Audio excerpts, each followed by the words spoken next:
Ah, bonjour à vous tous. Je pense que je viens de déconnecter quelque chose, c'est bon? Ah, c'est toi qui m'as... Ok, parfait. Oui. Un bon café, s'il te plaît. C'est bon, merci. Est-ce que vous m'entendez très bien? Oui? C'est bon, c'est parfait. Bon, mais merci d'être avec nous ce matin. Merci. Bonjour à vous tous. Et bonjour à ceux et celles qui nous suivent aussi en ligne. Que la paix de notre Seigneur Jésus-Christ soit avec nous tous. Un week-end festif. Il y a des gens qui servaient la table au tout début de notre célébration. Hein? Un week-end festif qu'on ne peut pas passer à côté. Hein? Ça a commencé un vendredi soir sous la pluie. Des pannes d'électricité un peu pour certains, c'est ça. Et voilà, mais ça a continué. Le samedi et le dimanche, il y a les autres pays qui s'élèvent plein des autres choses. Et spécifiquement, est-ce que vous saviez qu'il y a 43 pays ici sur la planète qui célèbrent, mais qui ont célébré hier, et qui célèbrent aujourd'hui la fête des morts? Ouais. Oui, plusieurs pays, et des pays qui se trouvent sur les 5 continents. Ça veut dire partout sur la planète, des pays qui célèbrent la fête des morts, les jours des morts, plusieurs façons de l'appeler, et plein de couleurs, des danses, la musique, etc. J'ai grandi dans une culture dans laquelle cette célébration est aussi importante. Je viens du Pérou. Vous ne le savez pas? Je viens du Pérou, oui. Et j'ai été catholique. Je me souviens très bien exactement comment est-ce qu'on fait cette célébration. Les gens, qu'est-ce qu'ils vont faire? Ils vont inonder les cimetières pour aller apporter la nourriture préférée, oui, de leur famille décédée, oui. Ils vont danser la danse préférée de leur famille qui ont déjà décédé. Ils vont chanter, ils vont jouer la musique, il va y avoir des couleurs, il y a plein de choses qui se passent. Et peu importe les cultures, si vous regardez exactement d'une culture à l'autre, ça peut changer la façon de célébrer ça. Mais dans le fond, il y a exactement quelque chose qui le relie. C'est la façon de voir la mort, la façon d'interpréter et de se placer face à la mort. Et cette festivité peut varier d'une culture à l'autre, mais ils partagent la même vision. Ils partagent la mort comme une fin. Je pense qu'il y a les contrôles. Hein? Non, je dois l'allumer d'abord. Et voilà, ça fonctionne. Et oui, effectivement, c'est ça la pensée humaine. Dans la pensée humaine, la perspective humaine fait en sorte que la mort reste souveraine et que l'homme est sans pouvoir face à elle. Et cette réalité va s'ancrer de façon solide dans notre société. Il va influencer notre façon de penser, notre façon de déterminer notre priorité, notre façon de voir la vie. Il va changer plein de choses. La mort est un fan qui nous déchire, qui nous abat, il nous remplit de désespoir et qui nous rend impuissants. C'est ça la pensée humaine. Je ne sais pas si vous avez entendu des phrases comme « Écoute, on peut tout faire. De toute façon, on a une seule vie à vivre. » Souvent, on entend ça. Hein? Souvent, on entend des gens qui vont nous dire « Écoute, mon ami, il y a des solutions pour tous les problèmes, sauf pour la mort. » Ça aussi, on a entendu cette phrase. Ça veut dire que cette réalité, cette pensée, cette façon, cette perspective humaine face à la mort va façonner notre façon de penser. Comme je disais tantôt, notre priorité, qu'est-ce qui est important pour nous? C'est comme un genre de course. Je dois faire plein de choses parce que devant moi, il y a une vie qui peut s'arrêter. Je ne sais pas, là, quand je vais avoir 70, 80, 85, 90, on ne sait pas. Mais il faut vivre de façon intense notre vie parce qu'on a une seule vie à vivre. Mais nous, les enfants de Dieu, nous ne fondons pas notre espérance sur des souvenirs, sur des rituels, sur des pratiques religieuses, oui, sur des états d'être. Nous fondons notre foi sur une personne. Sur une personne qui un jour nous a dit « Je suis la résurrection et la vie. Je suis la résurrection et la vie. Le Seigneur Jésus-Christ, il fait une déclaration identitaire. Il nous présente, il nous révèle sa divinité en nous montrant cette phrase, en nous disant que lui est la résurrection et la vie. Et le Seigneur ne nous promet pas, tiens, je te promets la résurrection qui se trouve là-bas. Oh tiens, je vais te montrer un chemin dans lequel tu vas avoir une vie abondante. Non, il nous dit, je suis la résurrection et la vie.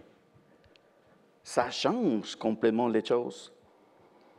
Alors, nous fondons notre foi sur une personne, sur Jésus-Christ, qui nous révèle son identité divine en déclarant « Je suis la résurrection et la vie ».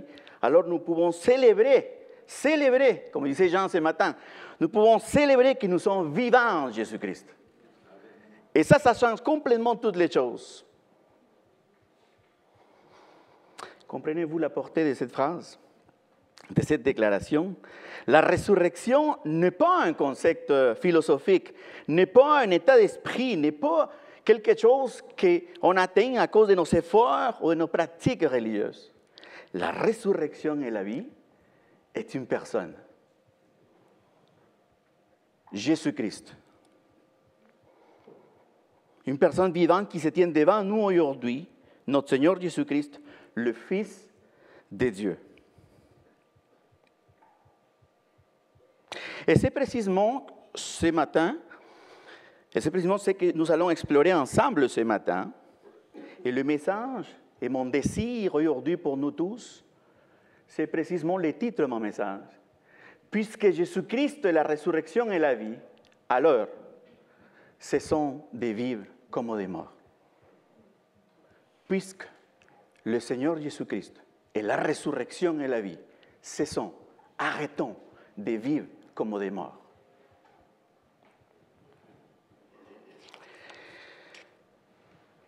Puisque le Seigneur Jésus-Christ est la résurrection et la vie, alors...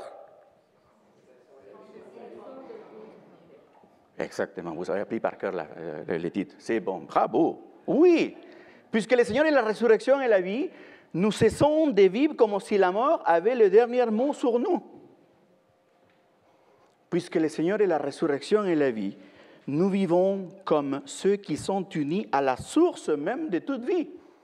Il nous a dit, je suis la résurrection et la vie. Puisque le Seigneur Jésus-Christ est la résurrection et la vie, nous vivons avec la conviction que la vie véritable se trouve uniquement dans une relation vivante avec Jésus-Christ. Parce que la résurrection et la vie est une personne, et je suis lui-même, et seulement lui.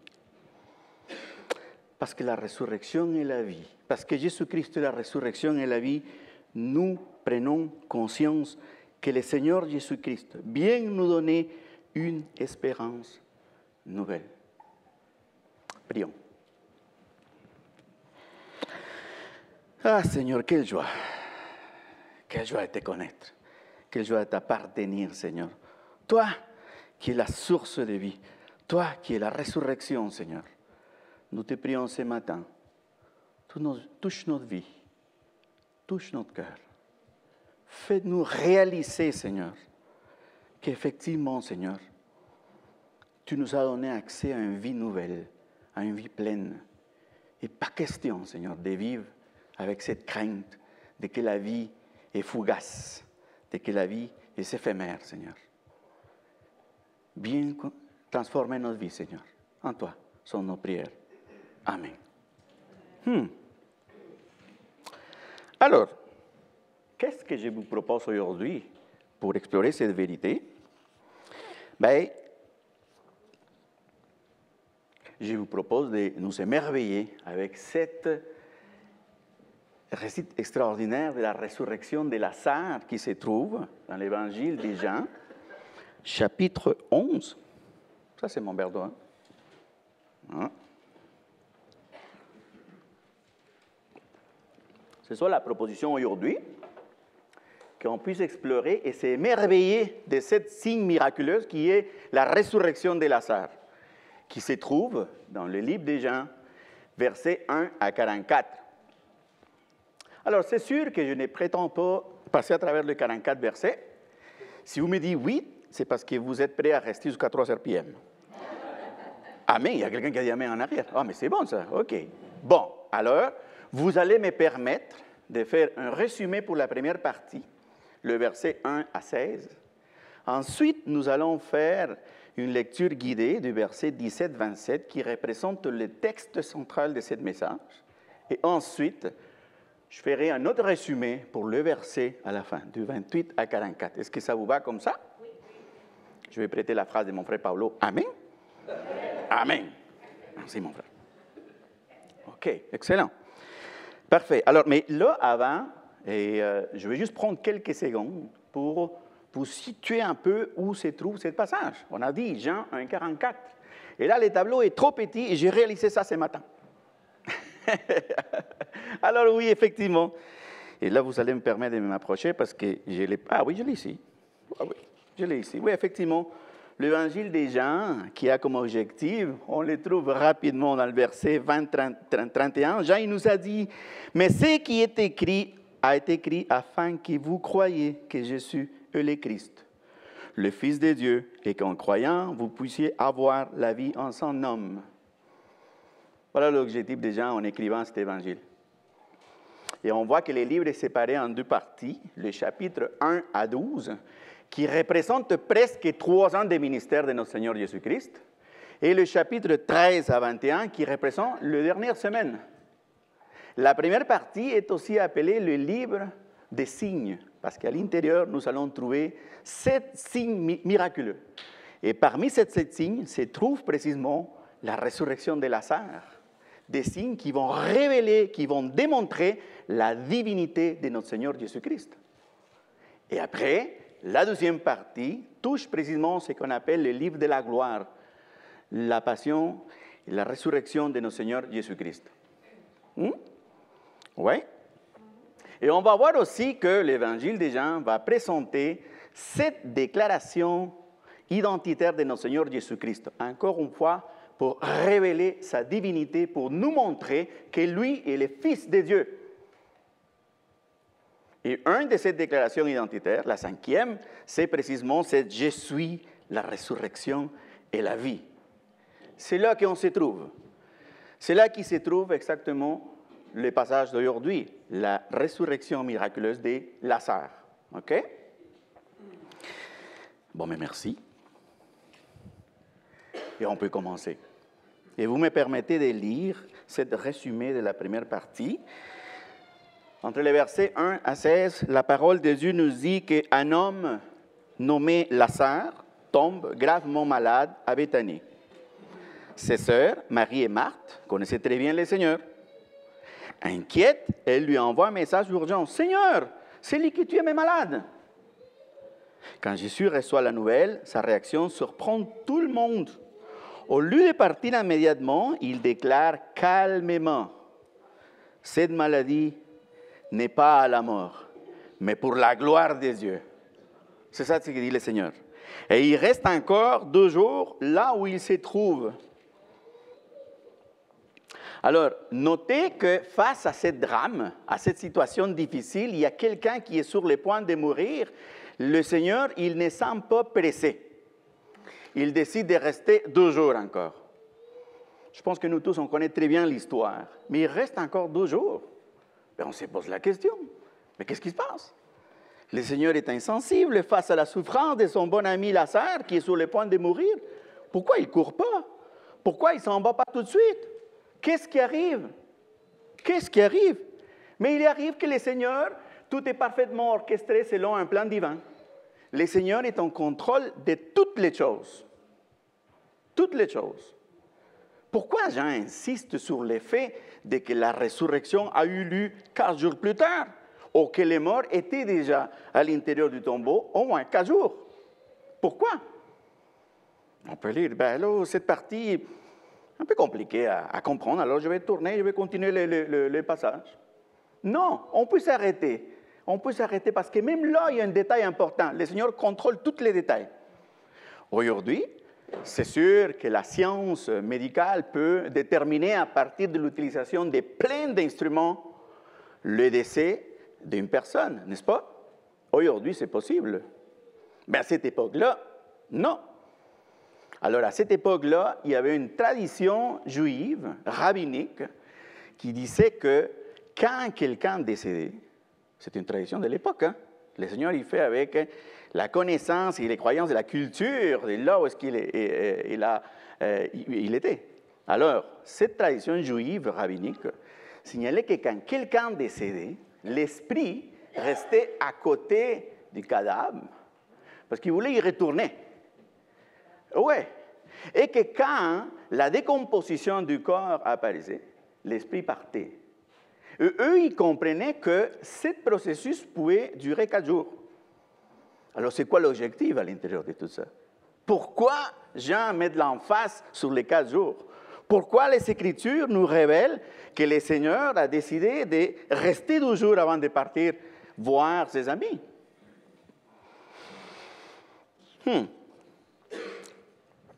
Une résurrection au 12e ou au 3e jour aurait pu être interprétée comme une simple réanimation ou un retour à la vie avant la mort véritable. Alors, en attendant 4 jours, le Seigneur, dans son amour infini pour nous tous, veut qu'aucun doute se subsiste sur la nature véritablement miraculeuse de ce signe.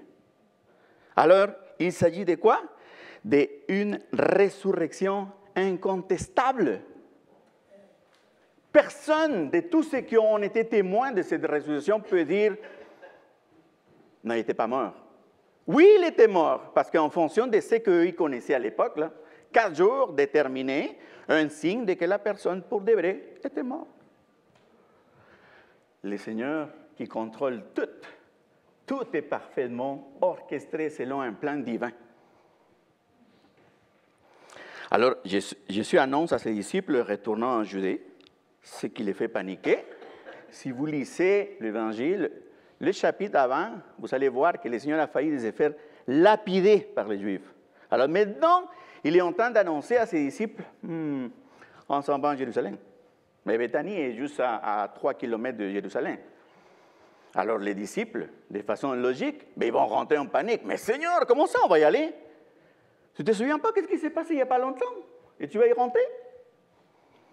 Alors le Seigneur, il ne rentre pas simplement pour ressusciter Lazare, mais pour accomplir la volonté de son Père. Qu'est-ce qui va arriver là-bas? C'est là que le Seigneur, il va aller au sacrifice sur la croix pour nous tous. Il ne va pas toucher ça. Je suis déterminé car l'heure d'accomplir la volonté de son Père est arrivée. Jésus leur dit, Lazare est mort. Et je me réjouis de n'avoir pas été là afin que vous croyiez. Le Seigneur, il pense à la croissance de la foi de ses disciples. Pas seulement de ses disciples, mais de nous aussi. Cet acte miraculeux, cet signe miraculeux devrait nous amener à réaffirmer notre foi.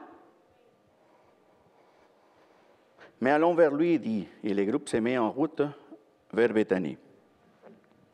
Et cette portion que je vous avais dit, qui représente le texte central de ce message, on va faire une lecture guidée de cette partie. D'accord? Alors, le verset 17 nous dit, à son arrivée, Jésus apprit qu'on avait enseveli Lazare depuis 4 jours déjà. Encore une fois, ça fait le lien à ce que je viens de vous présenter. Jésus arrive à Lazare, et Lazare est dans le tombeau depuis 4 jours, alors la mort est confirmée comme réalité tangible. Il n'y a personne parmi les gens qui sont là qui peut lever la main et dire « pas sûr qu'il soit mort ». Non, impossible. OK? C'est une réalité tangible pour tout le monde, pour tous les témoins, pour tous les présents. Le verset 18 et 19. Ouais, j'ai reculé. Non, excusez, désolé. Ouais. Il nous dit, Béthanie était à moins de 3 kilomètres de Jérusalem. Aussi, beaucoup de gens étaient-ils venus chez Marthe et Marie pour leur présenter leurs condoléances à l'occasion de la mort de leur frère. Le verset 20, quand Marthe apprit que Jésus approchait du village, elle alla à sa rencontre. Marie, elle, resta à la maison. Marthe dit à Jésus, Seigneur, si tu avais été ici, mon frère ne sera pas mort. Mais je sais que maintenant encore, tout ce que tu demanderas à Dieu, il te l'accordera. Marthe s'avance vers Jésus-Christ et exprime à la fois son étonnement et sa foi. Malgré sa douleur, elle reconnaît que tout ce que Jésus demande à Dieu lui sera accordé. J'essaie de penser et imaginer l'état d'esprit de Marthe, une femme qui probablement a été témoin de plein de miracles de notre Seigneur Jésus-Christ. Elle a vu de ses propres yeux comment est-ce que lui, il a guéri de malades. Ce n'était pas la première fois. Alors imaginez-vous dans son cœur, mais pourquoi il n'est pas venu pour mon frère? S'il l'a fait déjà, j'ai vu à plusieurs reprises comment est-ce qu'il a guéri des malades, pourquoi il ne peut pas le faire pour mon frère? Et en plus, on est des très bons amis. C'est ce qu'il dit la parole de Dieu. Ils disent qu'il y avait une relation vraiment extraordinaire entre cette famille, entre Lazare, Marthe et Marie et Jésus-Christ. N'est-ce pas? C'est ce qu'il dit la parole de Dieu. Alors imaginez-vous comment est-ce qu'elle, elle se sentait. Mais malgré tout ça, sa foi demeure, reste intacte. Incroyable. Dans le verset 22, il dit, « Mais je sais que maintenant encore, tout ce que tu demanderas à Dieu, il te l'accordera. » Mes frères, combien de fois, dans notre vie, on a ce sentiment de que le Seigneur tarde. Combien de fois on se pose la question et on dit, il y a tant une réponse, il n'y a rien qui se passe. Parfois, ça nous prend moins de 4 jours pour se décourager. Parfois, ça prend moins de 4 jours pour abandonner notre foi. Mais ici, cette dame qui connaît très bien le Seigneur, qui a expérimenté et été témoin de comment le Seigneur a guéri des malades, et en regardant que son frère n'a pas suivi, disons, la même situation, elle reste avec une foi intacte dans son cœur.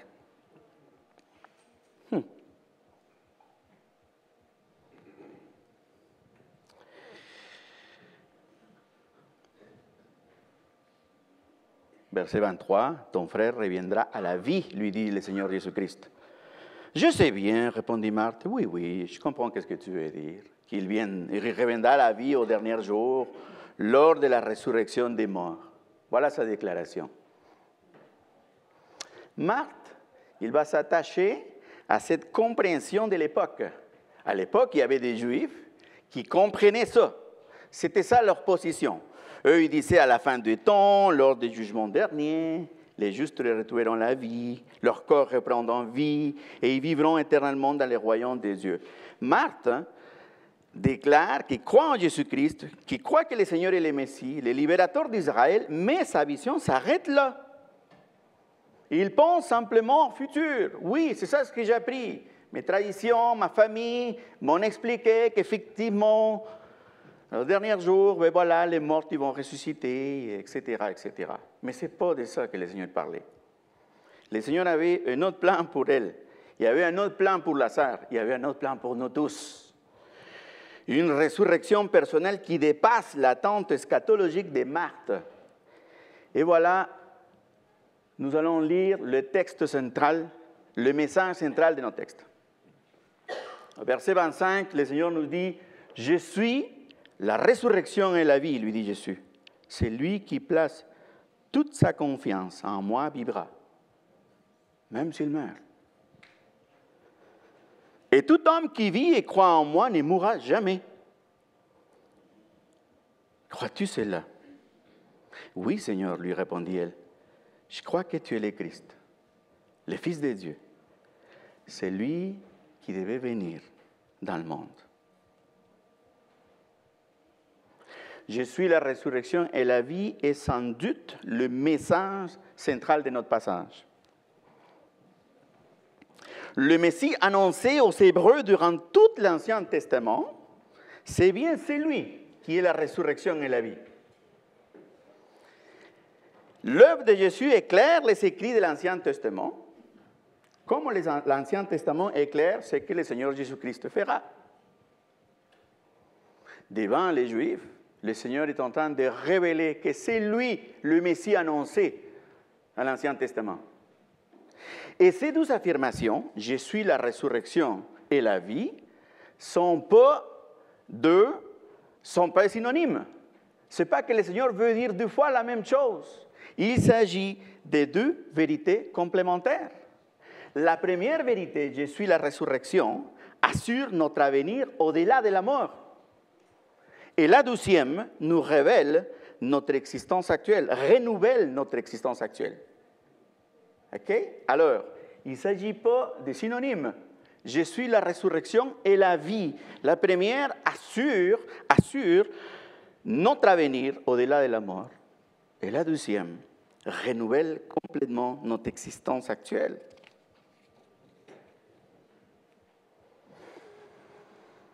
Je suis la résurrection et la vie. Quand on lit le verset 25, la promesse qui vient, celui qui place toute sa confiance en moi vivra même s'il est mort. OK? Mais après le 26, et tout homme qui vit et croit en moi ne mourra jamais. Est-ce qu'il y a une contradiction là-dedans? Le Seigneur dit même s'il est mort, et après il dit mais il ne mourra jamais. La personne croyante peut partir avec une confiance totale. Parce que c'est lui qui met sa foi en Jésus-Christ à un avenir assuré après la mort. À la fin du temps, Jésus ressuscitera les corps de ceux qui lui auront fait confiance. Et quand le Seigneur dit « Je suis la vie », il ne parle pas seulement de la vie physique, il parle de la vie de l'esprit. La vie éternelle qui est de connaître Dieu. Cette vie est disponible, et savez-vous une chose? De maintenant, d'aujourd'hui. Nous pouvons déjà vivre ces vies nouvelles. Nous n'avons pas besoin d'attendre. On peut déjà vivre et goûter de cette vie éternelle qui représente connaître le Seigneur.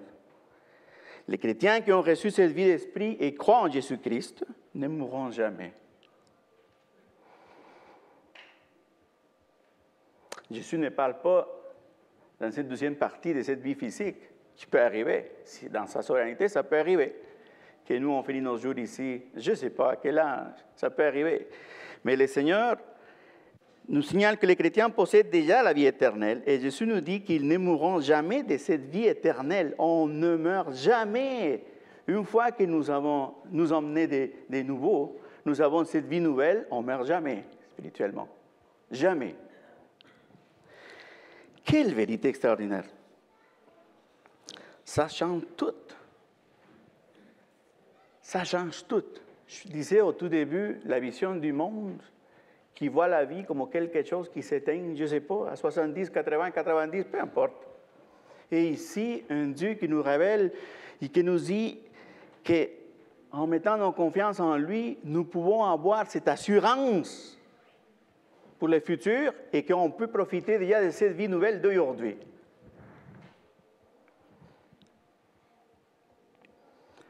Alors la mort n'est pas une partie normale de la vie. La mort n'est pas naturelle. Parce qu'elle est apparue ici quand le mal est entré dans le monde. Elle reste notre ennemi. La mort est notre ennemi. Alors inutile d'essayer de s'habituer ou de penser à s'adapter parce que la mort n'est pas naturelle. C'est un adversaire qu'il faut vaincre. Et justement, le verset 25 nous présente celui qui a remporté la victoire. La mort est notre ennemi. Mais le Seigneur Jésus-Christ a remporté la victoire.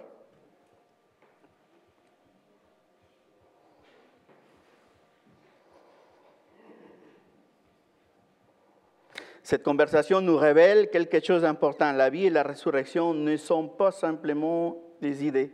Elles sont réelles en Jésus. C'est lui qui donne sa vie. C'est lui qui est la promesse pour tous ceux qui croient. Le Seigneur Jésus-Christ annonce la résurrection comme une vérité présente et personnelle. Jésus déclare, « Je suis la résurrection et la vie ». Et il pose la question à Marthe, « Crois-tu cela ?»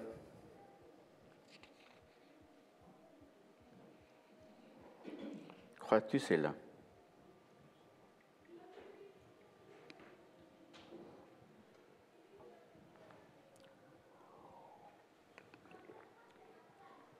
Marthe y répond par une confession puissante. Elle croit que je suis le Christ, le Fils de Dieu, qui vient dans le monde.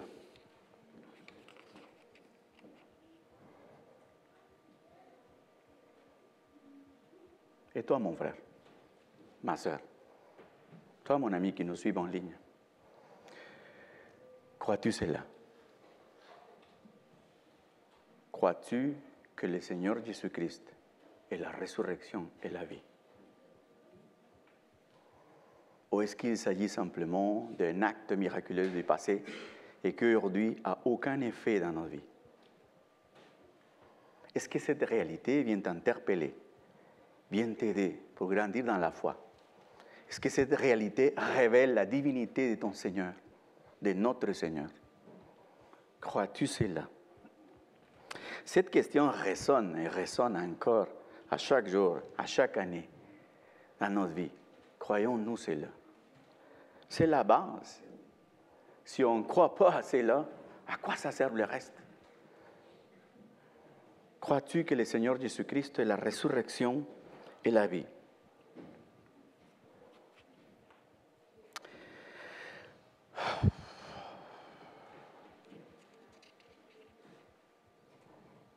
Autrefois, Jean il nous disait ce matin, il a répété à plusieurs reprises, autrefois nous étions morts à cause de notre agression. Autrefois nous étions éloignés de Dieu. Nous étions complètement perdus. Nous plongeons dans les ténèbres. Nous étions les ennemis de Dieu. Nous ne méritions que la colère du Père. Comme nous dit sa parole, on était sans Dieu, sans Christ, sans espérance, sans alliance, sans citoyenneté. C'était tout ça et même plus. On n'était absolument rien, complètement séparés de Dieu. On restait dans le tombeau. C'est là qu'on était. Mais le Seigneur Jésus-Christ, et sans que nous les méritions, pas à cause de nos actes, sans que nous les méritions, simplement par grâce, et à cause de son amour, il nous a libérés en mourant sur la croix. Avec son sang, il a payé un prix aussi cher pour nous sauver, pour nous arracher de l'emprise de la mort et du péché. Et il nous a transportés de la mort à la vie. Il nous a donné accès à une vie nouvelle. Il nous donne une vie véritable, abondante. Il fait de nous de nouvelles créatures. Il fait de nous de nouvelles créatures. Alors, si nous croyons cela, si nous croyons que le Seigneur est la résurrection et la vie,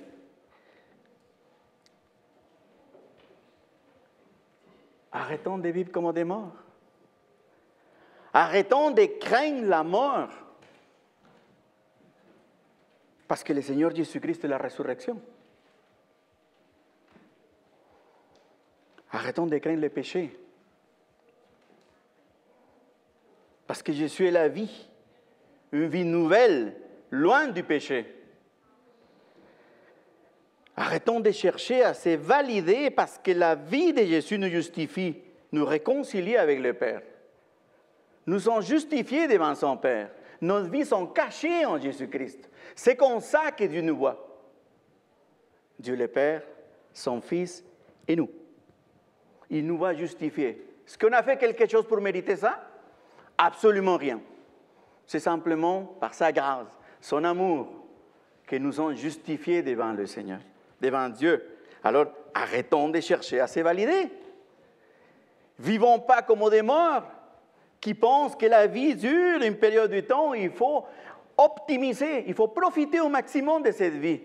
Parce que ça achève. Alors, remplissons notre vie de plein de choses, parce que c'est ça ce qui nous nourrit. Non. Arrêtons de cacher notre faute, parce que la vie nouvelle donnée par Jésus-Christ est marquée de sa sainteté à lui. On peut croire ça.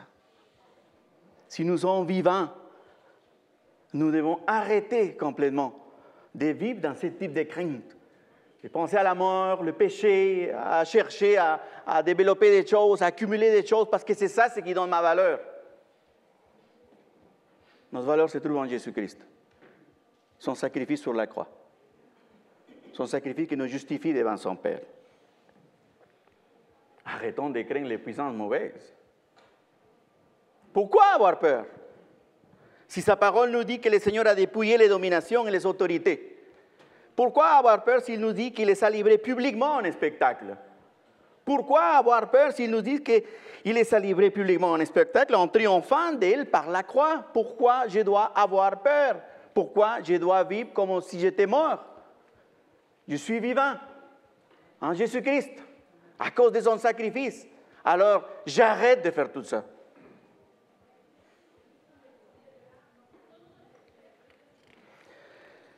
Le Seigneur Jésus-Christ a vaincu les 3 ennemis tout à l'heure. Je vous disais que la mort est notre ennemi et qu'on est devant les vainqueurs. C'est lui qui a emporté la victoire, le Seigneur Jésus-Christ. Mais ce n'est pas seulement sur la mort. Le Seigneur Jésus-Christ a vaincu les 3 ennemis de l'homme. Le péché, la mort et le diable.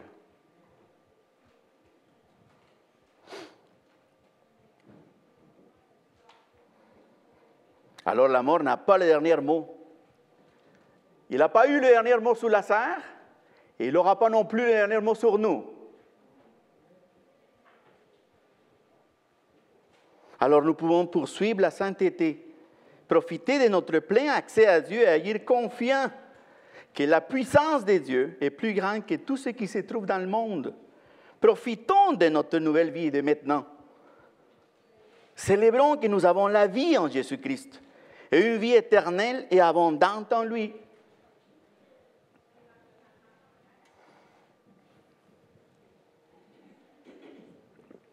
Le récit se poursuit. Et vous avez promis un résumé la deuxième partie. Le texte nous dit qu'après avoir parlé avec Jésus, Marthe retourne discrètement à la maison. Elle s'approche de sa sœur Marie et lui murmure, « Le maître est là et il te demande. » Marie court vers Jésus. Dès qu'elle le voit, elle tombe à ses pieds en pleurant. « Seigneur, si tu avais été ici, mon frère ne serait pas mort, dit Marie. » Et notre Seigneur Jésus-Christ, profondément bouleversé, troublé jusqu'au profond de son être, et au milieu de la foule, la parole de Dieu nous dit que Jésus pleura. Le verset le plus court de la parole de Dieu. Jean 11, 35, Jésus pleura. Pourquoi il pleure, notre Seigneur? On ne sait pas. Le texte reste silencieux. Les commentateurs essayent de recréer une explication. Il y a certains qui disent qu'il pleure à cause de l'incrédulité.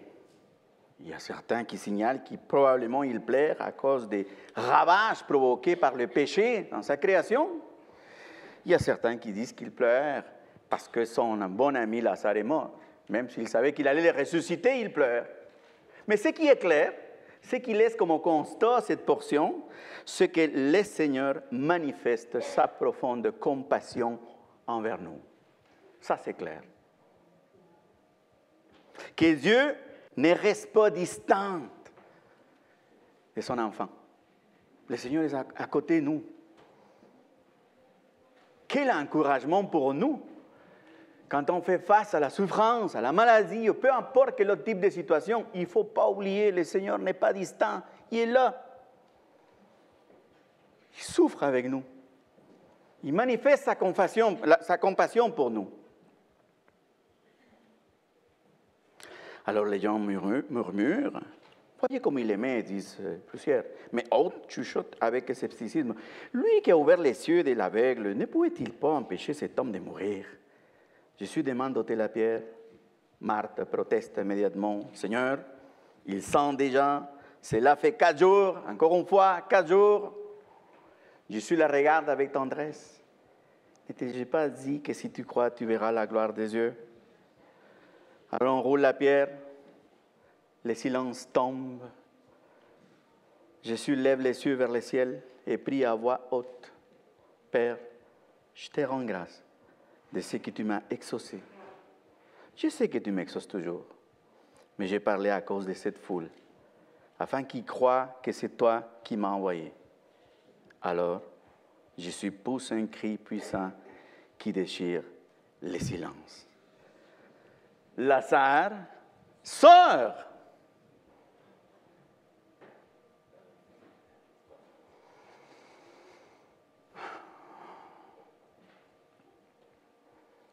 Et l'impossible s'est produit. Le mort apparaît à l'entrée du tombeau. Lazare avance, pas à pas, encore enveloppé de ses bandelettes funéraires. Il est vivant. La mort recule. Elle vient d'être vaincue. Le Seigneur démontre avec éclat son pouvoir absolu sur elle. Quelle vérité glorieuse! Face à lui, même la mort doit s'incliner. Et ce n'est pas simplement une vérité pour Lazare, mais aussi pour nous. Le Seigneur a le dernier mot sur la mort. Lazare est ramené à la vie, non pas par une simple promesse, mais par la présence vivante de Jésus qui appelle à sortir de la tombe. Le Seigneur nous présente un avant-goût de la résurrection finale qui aura lieu à la fin du temps, où la joie sera complète. Quelle espérance pour les croyants qui font face à la mort! Quelle espérance! Alors, mes frères,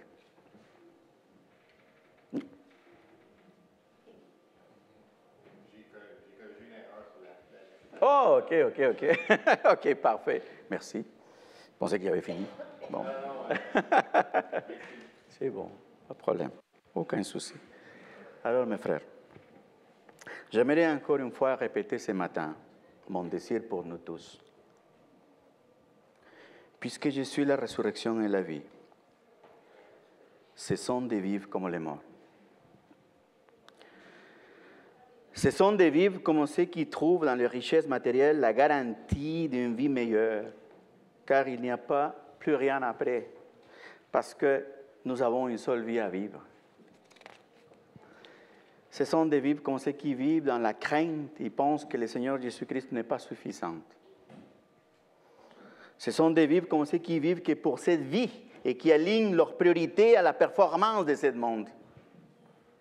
Cessons de vivre comme ceux qui vivent dans l'angoisse, que Dieu n'est pas aussi bon, qu'il a fait des belles choses dans le passé, mais que le présent, c'est moi qui dois le contrôler. À partir de mes compétences et toutes les choses que je peux accumuler, et qui cherche à faire un homme ici sur terre. Rappelons-nous de cette réalité, d'appartenir à celui qui est la résurrection et la vie.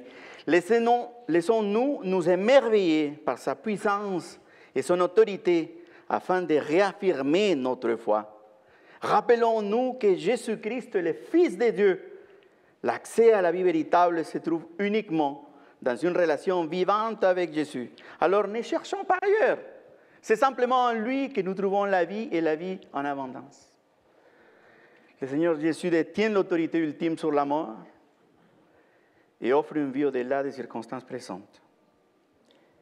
Et rappelons-nous que même dans les souffrances, la perte, nous les chrétiens, on peut être soutenus par cette promesse. Et on peut garder nos regards sur la réalité et contempler la résurrection. Jésus vient nous donner une espérance nouvelle qui commence le jour même. Celui qui croit en Jésus commence à l'instant même une vie nouvelle. Il passe à une résurrection spirituelle.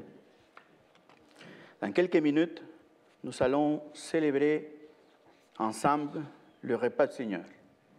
Et je m'adresse maintenant à nos amis qui nous regardent en ligne.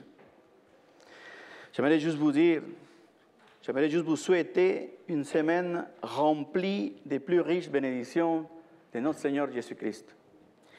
J'aimerais vous rappeler que la vérité de la résurrection et la vie peut vous aider à réaffirmer votre foi en lui. Qu'on peut vivre pleinement cette vie nouvelle de maintenant. Que le Seigneur continue à transformer vos vies.